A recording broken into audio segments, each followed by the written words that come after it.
up, everybody? It's got goosebumps. It's really nice. Holy moly. Have a seat. What's up? Yes. You guys look great. How we doing? We good? Yeah. Hanging in there? Lines are lines. Yeah. Awesome. All right. Well, we'll start off with like an easy question. What projects you got coming up? What projects do I have coming up? Something with man. James Franco, maybe? Well, a couple, not this last year, but the year before, I shot a film with James Franco. Right. He directed called The Long Home with Josh Hutcherson, who's just an amazing dude. And Courtney Love is in it too, which is like amazing. And like now I can say to people like, yeah, I'm friends with Courtney Love. Like, you know, it's like totally random. But yeah, so hopefully that's gonna be hitting the festival circuit soon. And yeah, it looks like I'm going down to New Orleans to shoot another independent film in a couple weeks. So once we know what the title that is, I'll put that out there. So yeah, it's been amazing. Do you have a Courtney Love story? Do I have a Courtney Love story? Okay, I do. I hate to take up the questions. I promise you can have him in a minute. It's okay. Chill. So Courtney, you know, this movie it takes place in the South, and you know it's about like a bootlegger, you know, who's also like and this played by James. He plays this really nasty guy who's like a bootlegger and also owns like a brothel and stuff. And so and Courtney Love is like the madam of the brothel in the film. And coincidentally, when we were shooting, it also happened to be the Met Gala, or it was, you know, the big fashion events that happens in New York where all the stars go and they wear those crazy outfits, and you know, Kim Kardashian shows up looking like a couch, and you know, it's like all that. She's amazing, by the way. We won't say a word. Anyway, so it was the night of it was like that had happened the night before, and so we were having like a cast like hangout at you know, someone's house, and Courtney Love like walked over and sat down next to me, and she was like, you, of anyone in the cast, is going to have an opinion about it, so tell me what you think of the looks. And so we like went through, she had like an Us Weekly, so we went through and we were like, Rihanna looks amazing. You know, like just went through and like categorized everybody's outfits and stuff. It was surreal and amazing, but yeah. That's not where I thought the Courtney Love story was going to go. Yeah. But it was great. All right. So this is how it works. We throw this around. All right. There's a microphone in it. Who wants the first question? This is exciting. I've never seen this before. It's just because you're doing the dance with it as well. There it is. You ready, Batman? Well, if not, somebody gives it to you. Oh, you got to catch that. There it is. Yes. Right on. Hi. Good to see you again. Oh my God. Now I'm kind of like, I feel upset because it's not really like Gotham related. But what advice would you give to somebody who wants to go into the arts, like writing? Who wants to go to the arts like writing? Yeah. Well, first of all, write. Start now. Don't stop. Don't let your inner critic overwhelm you. You know, like especially with writing, from what I understand, I'm not a writer, but my sister is a novelist, and so you know the process is really, it's overcoming that voice in your head, and you know it's just basically it's basically word vomit when you start out. Like get it all out, get it out there, get it out. Don't criticize yourself while you're doing it. That comes later. So that would be the first thing I would say. It's specifically with writing. Yeah. Thanks, guys. All right. Next question. You guys are shy. No, right there. No sleeves. Oh, it is. There you go. Hi. Hi. I absolutely love your manic penguin. Thank you. What is your Yes. Kill. what was your biggest inspiration and decision to play him like that? Oh man, well, I always say it starts with the writing. Like it really, like it was very clear. I'm sure some of you may have heard this story, but I'm telling you anyway. So when we auditioned for the show, they didn't tell us what the project was, and they also didn't tell us what the characters were. So they wrote fake scenes for us to perform, and they did that very intentionally because they didn't want any of the actors to come in and try and recreate what has come before. They wanted, you know, fresh takes, new interpretations. And so that's the reason why they didn't say, you know, you're auditioning for the Penguin. And so, but anyway, so I went in and they gave me a scene and I didn't get a script or anything. So all I had was like, you know, a 2-page scene. And I was like, well, whatever. And so I just made my choices based on what the scene was and just like natural choices that I would make, and it turned out that it was what they were looking for. So a lot of it is just like inherently inside. It's just like these weird choices that I made that I was just trying to make sense of this one scene, and it turns out it just clicked into what they really envisioned the character to be. So it was I don't know, it was lightning in a bottle or something. Yeah. Cool. Thank you. Thank you. Okay, wait a second, everybody. I have to say something. This is Gil. Gil's son, Turner, is Ben McKenzie's stunt double on Gotham, and also an incredible stunt choreographer. He's just amazing. So give it up for Gil and for his son, Turner. It's really Thank you. amazing. You're very generous. Well. But what's it like working with the Emmy-nominated stunt crew on Doc? Yes, it is. Didn't see that coming, did you? Right? Emmy nominated, indeed. It's amazing. I mean, they're so like you can read something on a page, and then like I just don't have the ability to really visualize what it's going to look like, but they do, and it's choreography. It is dance in a way, and they make these fight sequences as beautiful and interesting as they could possibly be. And it's just it's electrifying. Like and especially when you're on set, it feels visceral. Like it feels real. You never it's just like it feels like you are in the world watching people chop each other into little bits. So yeah, it's amazing. But yeah. Thank you. Right behind you, right there. Hi. How are you? Good. Good. I didn't start watching Gotham until my husband, and I can't believe I even watch it. But when I started watching it, I love the show. The only thing I can say is you all need more. It needs to come on every week instead of just like, it needs to be on. Oh, yes. Thank you, guys. Thank you so much. Honestly. And how do you like, I love Fish, but Barbara. How do you like working with her? With Fish or Barbara? Fish or Barbara, they're both amazing women, and I have to say, when it was announced that Fish was coming back into the show, for me personally, my character had been through so much, having lost his parents, and then that left Fish Mooney as the only sort of motherly figure in his life. And so it actually I don't know if you saw the first 2 episodes of this season 3, when Penguin decides to let her go and let her leave. It was those emotions were really there, because I also feel like so grateful to Jada, because when we started this, she and I had never done anything like this before, and there's all that other stuff. It's not just like the acting on set. Right. There's also this stuff, and going on a red carpet and talking to the press, and which you don't go to school for that. They just throw you into the lion's den, and you just have to fight. But they were really smart, because I had no experience. But so they paired me with Jada, and she just sort of took me under her wing and showed me how it's done, and she just taught me how to, be concise and to the point, which I'm not doing right now. But keep going. I need to keep working on that. But yeah, she's incredible. And Erin, who plays Barbara, she's become one of my closest friends. We're all very, very close on this show, which is a blessing, because it's 9 months of the year. It's we shoot through all of the terrible months in the Northeast, and we're outside for a lot of it.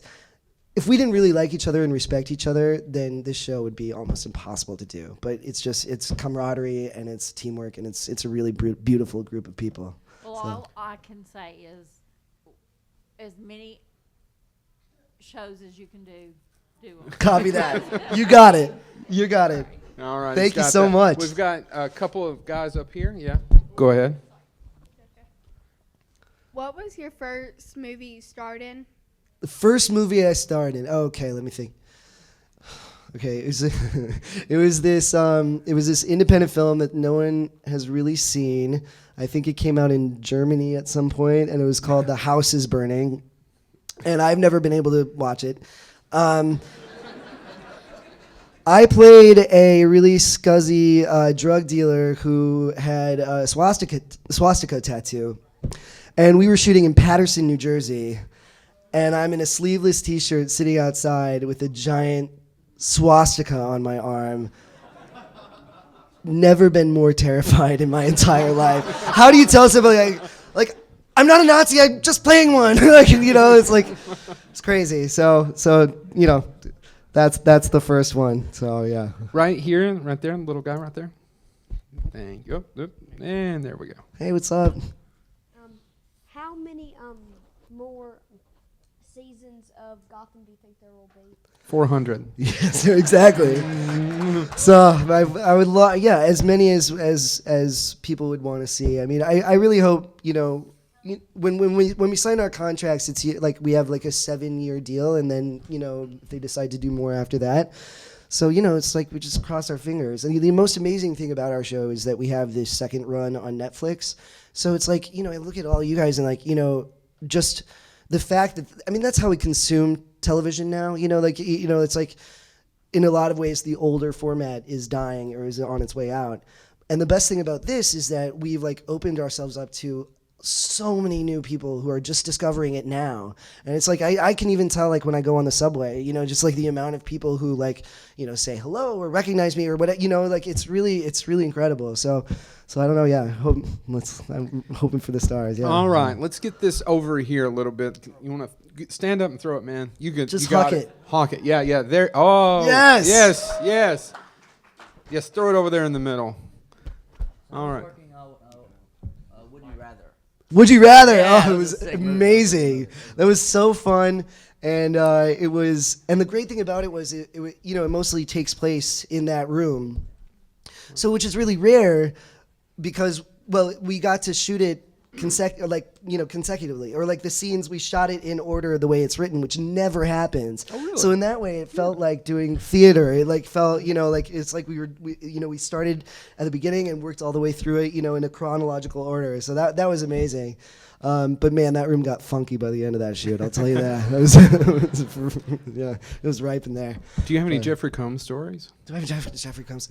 If you don't, that's just okay. that he's fantastic, and if anyone he's has the chance to meet him, he's just a brilliant, wonderful guy. Yeah, he's a really nice guy. Yeah. All right, who's next? There you go. Hey, what's up? Hey, man.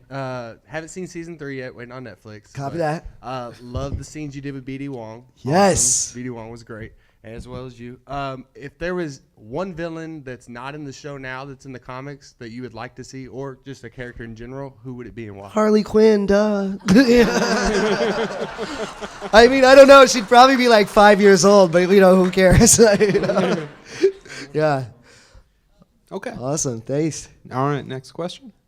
Raindrop. What's that? Raindrop. What? Run.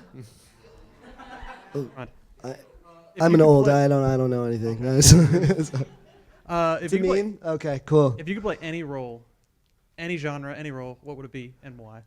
I would Richard III, Shakespeare. Absolutely. Yeah. What the hell is Raindrop? I'm still confused. Oh, this the I mic? don't even know that either. All right. So, your We're lost. role as the Penguin himself got like bullied as a kid, and he's always struggled with pain and ambitions. And you play that so well with a lot of emotion. Have you struggled with stuff like that through your life? Absolutely. Yeah. I mean, I grew up in a very small town in Iowa, and you know, and it was very, you know, it was Friday Night Lights, very much, and it was a football town, you know, and I don't play the sports. And and I also, you know, I am also gay, and this was like in the late 90s, so that was a huge issue for me. So yeah, so when you know, when going forward with this character, you know, there is a lot of personal things that I draw upon, and yeah, and you just touched on it. It's like, you know, when you go through stuff like that, the bullying, it feeds your ambition, because it's like, okay, you're gonna tell me that I'm worthless because of X, Y, and Z. Well, you know, I'm gonna show you, and so that's something that's I share that with Oswald. I mean, I'm not gonna stab anybody over a sandwich. Maybe. Depends on the sandwich, right? Depends on the sandwich. Depends on the sandwich. But yeah, I definitely share that with the character. Yeah. I'd kill for a sandwich, but this is a lighter-hearted question. Yeah. You play a supervillain, but who's your favorite superhero? Oh man, my favorite superhero. I mean, it's like, do I have to stick in with like the DC? You can go to one? Marvel. I know. No one in here will tell anyone. No. It's all secret. It's Batman. It is. It's just and I feel so lucky being part of this. I mean, when I saw the original the Batman '89, right, with Tim Burton, and I saw it in the movie theater, and it was the first. Like it really did change my life. And there's also just something like the fact that Batman is mortal. It speaks to all of us, I think, in terms of like overcoming obstacles, and like it's something identifiable there. So yeah, Batman. It's a boring answer. Sorry. No, it's great. Were you a comic fan before the show, though? I was, somewhat. I was really. I had a neighbor growing up who sort of, who was very much into it, and so You had a geek friend. yeah, and so a little bit, but I mean, I was really more of a Mad Magazine, Calvin and Hobbes sort of guy. But yeah. All right, where's the question? There it is. How was working with Arcane Studios and playing The Outsider? Fantastic! It was amazing. Yeah. I did the voiceover work for Dishonored 2, which is on it's a video game. You can find it at the store. But it was just brilliant. And like and I obviously not obviously, but I had not played Dishonored 1 until I had gotten this job, and yeah, it was incredible. And then now that I'm playing this game, I mean, just the amount of detail. I don't know if you guys have played Dishonored 2, but it's like it really is one of the most mind-blowing games I've played in a very long time. And just the intricacies and the multiple outcomes that you can have in this game is just really, really something else. So, yeah, that's awesome. Thanks for asking. All right, let's throw that back that way somewhere. Do you I have a gotta go. question? Can we just give this little guy? Yeah. He's just been dying. All right, we've got. This guy really wants to ask his question, and we'll then we're going to get. I gotta get to this kid. We gotta go to him. All right, yeah. Go ahead, dude. Yell What's it up? out.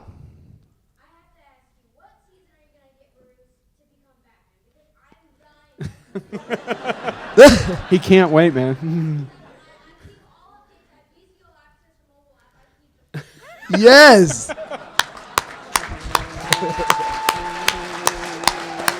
So that's amazing. What a good question. Your guess is as good as mine, although I will say David is 16 years old, so we got a little bit to go, But we're working on it. We're getting there. Thank you, man. Thanks so much. Rock on, dude. Amazing. Okay, let's go back That's to. right here. All right. All right, so I know your time on Walking Dead was kind of short-lived. Yeah. But how was the transition between that and Gotham? Oh, it's incredible. And it was also like, it's amazing how in this business, how one thing leads to another, and like, happenstance and circumstance and all these like weird things come together, and then I find myself like, sitting here in front of you guys. I mean, the casting directors for Walking Dead are the same casting directors for Gotham. So that was really great. And they also cast Breaking Bad, and that was sort of how I got on their radar. I was very close to getting cast as Creepy Todd in the final season of Breaking Bad. It went to Jesse Plemons, who's a fantastic guy, and so I was happy that it went to someone good, so I didn't have to be really mad about it. But anyway, and then I ended up on their radar, and they called me in for Walking Dead, and that happened, and then when Gotham came around, they called me in for that, and it's funny. It's like I put myself on. Well, we call it putting yourself on tape. It's not tape. That's because we're old. But I recorded my audition for Breaking Bad, thinking, no, they'll never watch this. Like, this is like a waste of time. And then I went right up to the top, and then these people like Sharon Bialy and Sherry Thomas, just they never forgot me, and I owe all of this to them. So yeah, it was pretty amazing. Thanks for asking. All right, let's throw it back this way. Who's got it? Who's got the? Yeah, just sling it, man. There you. Oh, she almost had it. Okay, I'm a huge fan. Nice, thank you. What has been your favorite role on Gotham so far? Like your favorite episode? Oh, my favorite episode. Oh man, it's hard to say. I mean, there's some that are. Well, there's one episode in particular that's very like. it's a very poignant moment in my life, and that was in the last season, in season 2, the episode where Penguin's father died. Coincidentally, my own father died when we were shooting those scenes. And so, it was one of those things where it was like, I got the news that morning, and we were on set, and we were shooting. Thankfully, we actually shot the scene where he died the day before. This day, we were shooting some scenes where I'm standing at his bedside, and the doctor comes over and is like, you have to get his affairs in order. And so it was one of those things where I was like, my mom was taken care of, my sisters were there. I wasn't going to get back home until the next day anyway. So I was like, let's shoot it out. It was also Paul's last day, Paul Rubin's his last day on set. And and they were the producers were very nice, and they were like, if you don't want to do this, you don't have to. But I was like, when do you ever get that opportunity? Right, when absolutely. you get to really, that's exactly what is happening to me is happening to the character. I was like, I will never have this experience again. I will always wonder what it will feel like if I say no right now. So those scenes, it's episode 16, 216, episode 16, season 2. My favorite episode, but I'm never going to watch it. I've never watched it. I will never watch it. It's because I want to keep that memory in here. I don't want to look at it and then start judging it that way. I just I just want to keep it pure. So that's my favorite episode, and it's also the episode that I'm never going to watch. So yeah, That's really cool. All right, who's got it next? Next question. I've always wondered, what's it like going to stores and seeing action figures of yourself? I mean, That is a good question. I mean, that's kind of is it like an out-of-body experience? Absolutely. Really? You just woke up? Do you buy them? I've bought a couple and given them to nieces and nephews, and so it's always funny because my little niece, she has that giraffe that babies teeth on. She has that sitting next to her cereal bowl, and then creepy goth meat. It's like breakfast with the penguin. And she's like, oh, it's Uncle Ro. It's really weird. Yeah, It's really cool. Yeah. All right, where are we at? Just throw it back that way. There we go. The guy with the cool mustache. Say, when you're on set Yeah. and you're getting direction from the director or DOP, what do you look for in a positive direction from a director as opposed to something that maybe hinders you or pulls back your emoting? Let's see. I'm a person I don't like too much talking because then I get in my head and then it gets confusing, and so I like brevity. But the one thing I will say that I absolutely hate, and it thankfully hasn't happened a lot, but occasionally, we have different directors for every episode, and they come in, they come out, and we've had there have been directors who just sort of come up and they're like, just do that penguin thing you do. And it's I appreciate that because there's, it's obviously a vote of confidence that I'm not going to mess everything up. But at the same time, it's okay, but are you aware of where we are in the arc of this story? This is a character who's evolving, and it can't just be penguin. It can't be that all the time. Otherwise, it's not a human being. So it's that can be pretty frustrating. But again, it's very rare. We have, and also at this point, I mean, the writers have all of our voices so clear in their minds that there's really we get the scripts, and I was saying this the other day. I have a project coming up that we're going to start shooting, and so I've been doing a lot of work. I've been working with an acting coach to try and break myself out of all of these habits that I've you develop habits, and I've put them all into Oswald. So now doing anything else, I'm really trying to break that and find new ways of telling a story, by using language, whatever. Anyway, so but I was saying, it's this project, I've been working for weeks on one scene, and it's compared to Gotham at this point, I just roll into set, look at my lines maybe 10 minutes before we start shooting. I'm okay, got it. You know what I mean? I'm it's just second nature, but that's, that's how it is. It's they are writing it for us, and after doing it for 3 years, it's just you just snap right into it. So, yeah. Anyway. All right, good question. Thanks. Next. Thanks so much. Good afternoon. Good afternoon, sir. And I'd like to welcome you to Lexington. Thanks Thank for you coming very out. much. Yeah, it's beautiful. Did you get any bourbon yet? What's that? Bourbon. Well, I did Oh, yeah. last night, but that was in New Sweet. York. I'm going to get it tonight, that's for sure. Didn't mean to interrupt your question. Your characterization, you have a distinctive walk, the gait that Mhm. you use. Can you give us any insight as to how you developed that and what the inspiration was? Sure. I mean, well, it was in the pilot where, it was revealed that he receives this injury from Fish Mooney, and then that's how the waddle came about. But what I love about that is because it was an actual physical injury. It wasn't just some sort of weird affectation. Like, there was a reason why it exists. So I got to start there, and I talked to our stunt coordinator, and I talked to like our set medic just to see, ask like what this would look like, and then I hobbled around my apartment, my 1-bedroom apartment for like, a week or two, like practicing it. And then I rolled on set when we were about to shoot the scene. It's that pier scene at the end of the first episode. And our director and executive producer was like, all right, show me what you got. And I did it for him. And he was like, 10% less. And I was like, Yeah, but what does that even mean? Right? I would say I don't know, but I guess I knew, because then I was like, okay, 10% less, and then that's what we're looking at now. So yeah, that was how that came about. But yeah, but it's definitely, it's like, what I didn't want it to be, like a zombie shuffle, like drag, like I wanted it to be like distinctive, but yet also like, a very important part of who he is, in the sense that like every step he takes is painful. So that's always what's going through Oswald's, like he's constantly in pain, and so am I. No, just kidding. But yeah, so that's where that came about. Yeah. Well, do you find yourself doing that in your normal everyday Absolutely not. No way, no day. I get home and that never happens. But it's also because, like we shoot, like I think last year I had 54 days of work, and that's basically 54 days of putting all of your weight on one leg. And so, I'm feeling it these days. I'm like, yeah, it's no spring chicken up here, that's for sure. But, all right. yeah.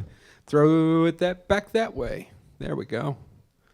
I just wanted to thank you again for coming out here and getting the chance to meet us. Oh, it's a pleasure. Thank you guys for coming out. It's awesome. And then again, I'm sorry I canceled 2 years ago, but we're here now. You're so, here yeah. now. I kind of have a two-parter question. Right ahead. Yeah, great. The first one was, I know somebody asked earlier about if you had like a favorite episode.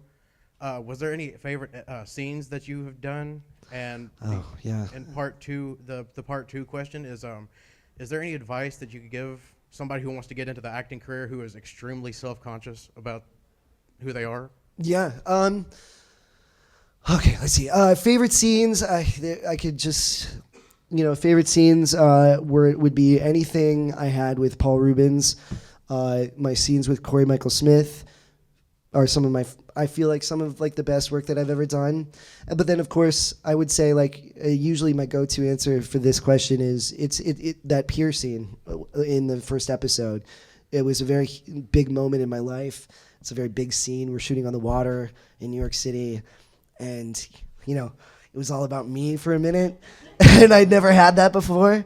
And it was like in that moment I had an out-of-body experience where I could sort of, those moments in your life where you can feel the whole trajectory of your life turning, you know what I mean? Like, it's like I could feel like everything shifting in this really amazing way. And it's like, yeah, I could get emotional just talking about it. But so okay, so that's that. And then in terms of being self-conscious, I mean, and going into acting, I am also a very self-conscious person, and going into acting again, like growing up in Iowa, like I was saying to you, I was always trying to disappear, and I was always trying to, because I was afraid. I was afraid of bullying. I was afraid of that, and so I was always trying to hide. Acting was also it's weird. It was a way for me to hide, even though I'm hiding in plain sight in front of stage, in front of everybody. But it was almost like a coping mechanism. And in terms of breaking into it, again, like I said to you about writing, it's like, get out there, do it. Like don't be afraid. If it's something that you're really passionate about, there's no time for fear. There's no place for it. So, and keep going. That's really all it is. Yeah. Awesome. Okay, thank you very much. Thank you, man. All right, throw it again. I gotta get Waldo in there. I mean, I'm just Yeah, I can't take my Waldo, eyes off of him. you're next. Yeah, right. Hi, how are you? Hello, how are you? Real good, thank you. Good. I have a kind of a 2 question. Okay. Number one, where do you see your character in Gotham going? Like maybe give us like a future something. And number 2, and this people might hate me for this, if your character would have survived in Walking Dead, where do you think he'd be? Oh man, let's see. Okay, well, I'll answer the second one first. If Hippie Sam had survived, I would hope that he would have been, on the front lines at Alexandria and then onward. And that's the real, really gets me about that is that I will never know if he was supposed to come back. Like, that's the thing is that, they left it very open, and then in the interim, I booked Gotham. So, between those 2 episodes, I had booked Gotham, and we had already shot the pilot. And so then they were like, well, we need closure, so they brought me back for that trough scene. But again, I was talking to, I'd been part of the Walker Stalker family. I don't know if you guys have been to that convention. I'm sorry to shout out other conventions, but it's okay. That's great. So I've seen those guys, and I've seen Greg Nicotero a lot, and he's an amazing dude.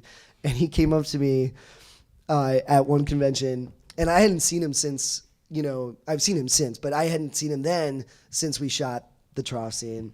And he came up and he gave me a big hug, and he whispered in my ear. He was like, "Do you know how many people have come up to me and asked me, why did you kill off Robin Lord Taylor?" And he was like, "He got another gig. What am I supposed to do?" So yeah, but so anyway, and what was the first one?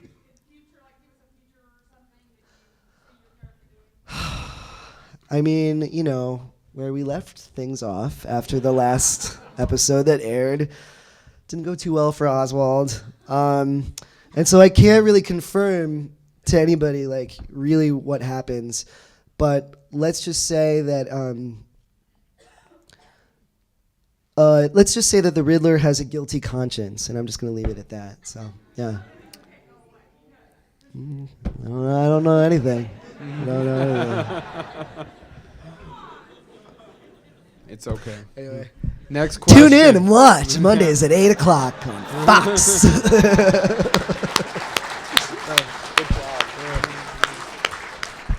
All right. Waldo. Did Waldo get the... There he is. All right. How'd you feel about working alongside with Pee Wee Herman? Oh, my gosh. I got something else to ask you, too, after you get done with Okay. Well, if you had told me when I was 7 years old that guy was going to be my dad on TV one day, I would have freaked. Yeah. Pee Wee was, I'm that generation. That was my jam. And he is just as hilarious and lovely and zany and, as you would want him to be. And, yeah, we still text, we hang out. We actually met through Carol before he was coming on to play my dad. Because he and Carol Kane, who played my mom, old friends. In fact, she, because Paul was also in Batman Returns, and she was his date to the premiere of Batman Returns, which is really amazing. And so Carol and I went out she invited me to breakfast, and she was like, my friend Paul is coming. And I was like, great, who cares? Whatever Paul is. I go in, and this is so Carol. Carol would have no idea that this would be a big deal for anybody. She'd just be like, oh, it is my friend Paul Rubens. Mm-hmm. Paul Rubens is sitting there at the table, and I almost I just flipped out. But anyway, we spent the whole time talking about how amazing it would be if he played my dad. And then I texted the executive producer. We took a little family photo, the three of us. I texted it, and I sent it to our executive producer. I was like, just throwing this out there for future casting. And he wrote back, OMFG, I've been trying to get Paul for 2 weeks to come on to play your dad. So it was this whole we put it out in the universe and it came true. Yeah, that was That's amazing. great. Yeah, That's great. Yeah. Oh, and while you're in Kentucky, make sure you try to get you a one of those L8s, one of the best drinks you'll ever have. Okay. All right. All right. All right. With some bourbon. Okay. Thank you. You're welcome. Just trying to keep it real. All Yeah. right. Hi. Who's got the? Do you have it? Me? Yeah. Absolutely. First off, I just want to say from one fellow actor, filmmaker to another, congratulations on landing one of the roles of a lifetime. Thank you so The Penguin has always much. been a fan favorite of mine. Oh, thank you so much, man. That's true. It's yeah. And I do want to follow up with Waldo here. Yeah. It's another Pee Wee question. Sure. Paul Rubens has always been a favorite actor of mine ever since I was a kid, much like you. Pee Wee's Playhouse, come on. Oh, I That know, show right? is my jam. So, Big Adventure. Can you tell us a story of Paul Rubens while he was on set with you working with Gotham? Yeah, totally. Well, first of all, like, again, he was on set on that day, and he came to my dressing room and couldn't have been more gracious and generous. And he said, he said to me, he was like, if you're worried about finishing this day because I'm not going to be back, he was like, I will come back whenever you want. Don't worry about it. It was just, and he was also like, he had, had lost a parent. And so he knew what that was like. And to have him there right in that moment, like before anybody else, I can never thank him enough for that. And I will always, I owe him so much for that. Anyway, the other thing is, so he had to die, right? He gets poisoned and he has to die. He comes up to me and he's like, I'm going to do something and I need you to go along with it. And I was like, okay, what are we doing? And he was like, I'm going to take the drink, but I'm just not going to die. I was like, okay. It's like, all right, let's go. And so, yeah, so he like pours the thing and he's literally supposed to drink and be like, and fall over and die. And he like takes the drink, takes another drink, and then at this point you can start to feel the crew being like, what's happening? Like, is he having a stroke? Like, what is going on? And then finally they were like the person who is always following along in the script in case we forget, like yelled out the line, like what he was supposed to say, and he was like, "Oh, darling, I know. I just decided I'm not going to die, so I'm just going to stay here." It was amazing. He was by far one of the funniest people we've had in the show, and he's just a dear friend of mine now, which is so surreal. Pee-wee freaking Herman is my friend. Unreal, yeah. All right, where is our microphone? If you've thrown it, throw it back that way. Yeah. Let's try to get some of the people back there. Yeah. Hi. Hi. Huge fan of Dishonored. Yes. When I found out you were the outsider in the second one, I was pretty hyped. So when you played through the game, did you play as Emily or Corvo, and why? I'm currently playing as Emily, and I don't know why. I mean, I always played the princess in Super Mario Brothers 2, so I mean, that's no, yeah. So I'm playing Emily, but yeah, again, like I'm. So that's another. You have these two options. Like I have to play. I mean, it's like hours and hours and hours you can devote to this game. It just like you get sucked in and there's no way out. But yeah, I'm currently as Emily. So yeah, I'll tell you how it's going. I just finally it was like 2 days ago. Or no, not 2 days. I'm sorry, a month ago, when I was playing it for the first time, and I was like just really excited because the outsider doesn't really come out in the game unless you have to sort of find it, you know what I mean? Or it's not like he's like there all the time. And so I kept just sort of like running around waiting for something to happen so I could hear, my voice, like hear how it sounded.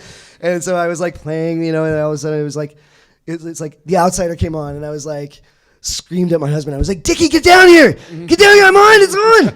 He like comes running downstairs and then we watch it for like 2 seconds. And it's over. He's like, okay, cool. I'll be back in the office. Like, let me know. Yeah. So anyway, yeah. Thank you. Thank you. All right. There's someone right behind. Well, that'll work too. How are you? Hi. If you do return to Gotham, would you like to see them start incorporating the trick umbrellas? Yes.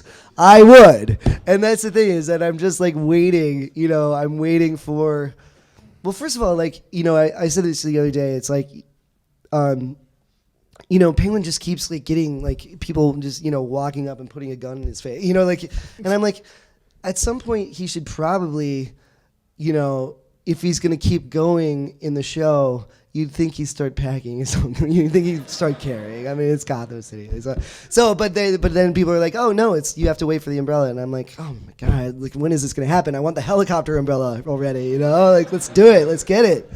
Have you seen Kingsman? No, I haven't seen it. There's a great trick umbrella in there that I thought immediately of you. Oh my gosh, okay, I'm going to watch it. Yeah. Amazing, awesome, thank you. All right, let's throw that. There's several people back there. There you go. Robin, I want to say first off, thank you for being an out actor. It's great to see more people to be role models for our queer youth, to know that that's not going to hold them back in what they want to do. I really appreciate you saying that.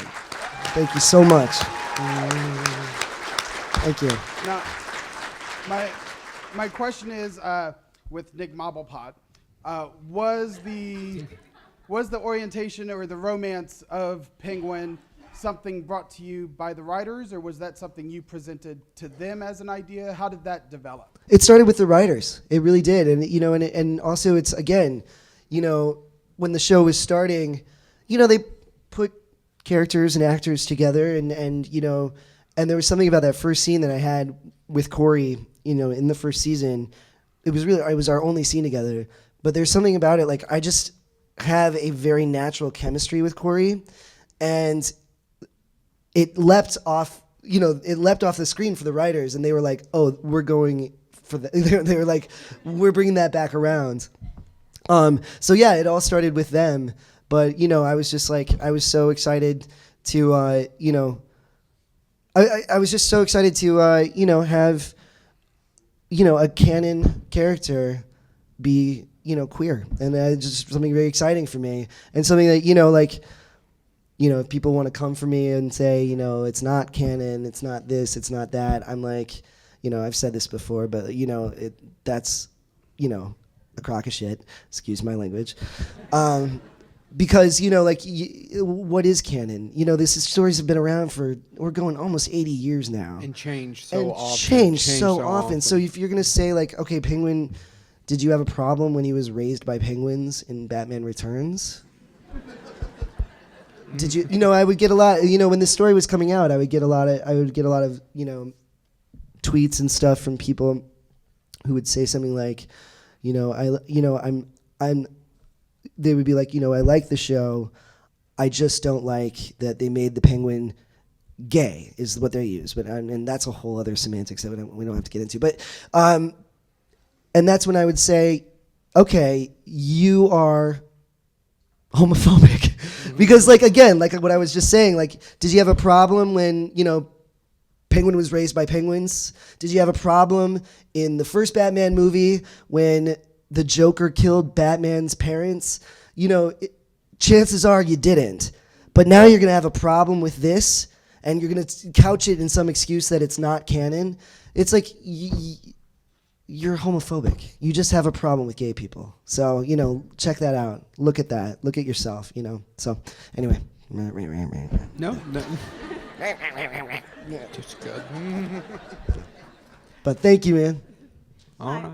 Actually, I kind of want to follow up on his question, Mhm. because the Penguin came across more to me as asexual, Mhm. because he the only person he loved was his mama.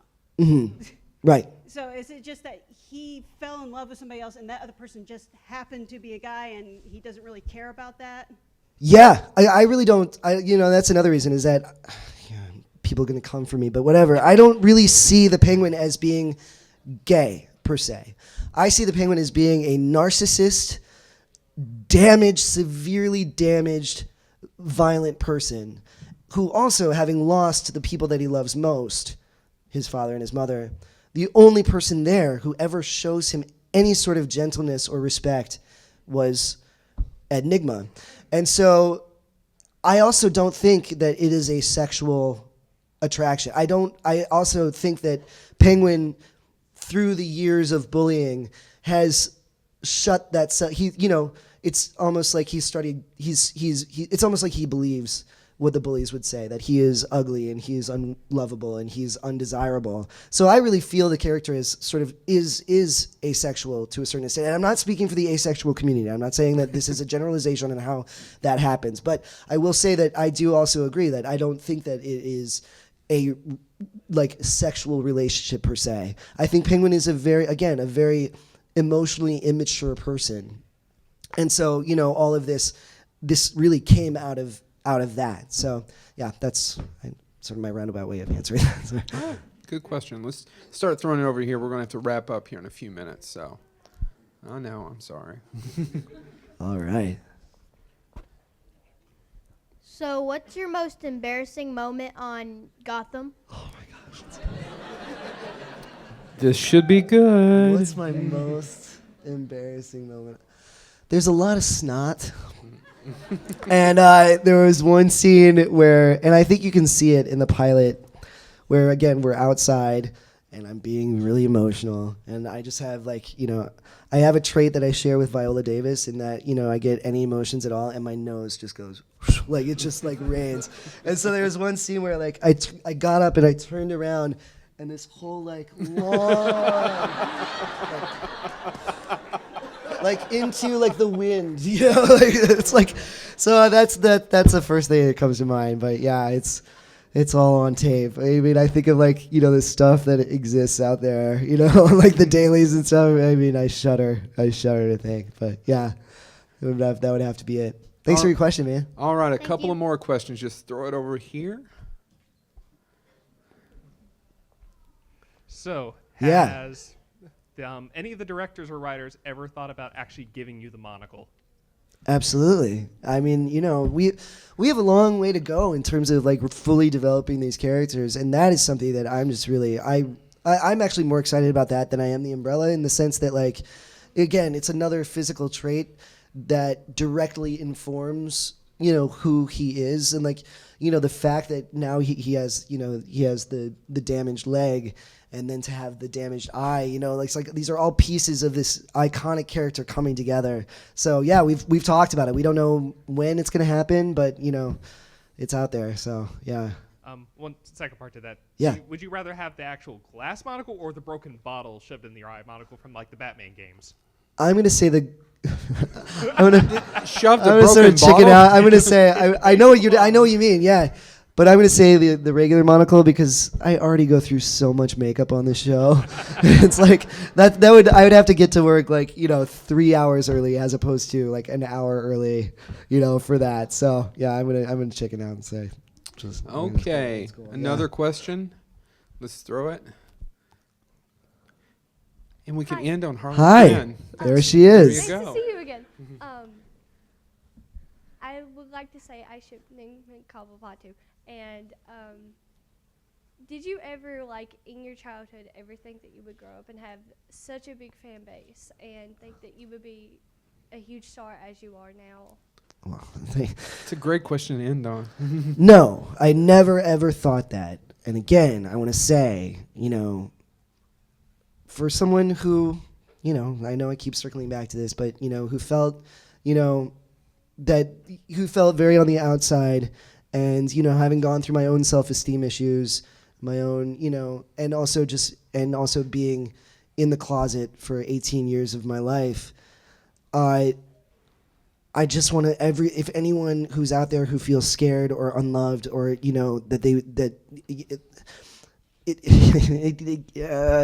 don't want to say it, but I'm going to say it gets better. And this is an example of it. And it's if I could just be any sort of beacon of hope for people out there, that's all I would want to be. So yeah, that's what I'll say that. Go ahead. You've definitely been a beacon for hope for me. So thank you. Thank you so much. Thanks, guys. All right, good. All right. Let's give it up. Let's give a standing Thank you so ovation. much. Come on. Guys, thank you.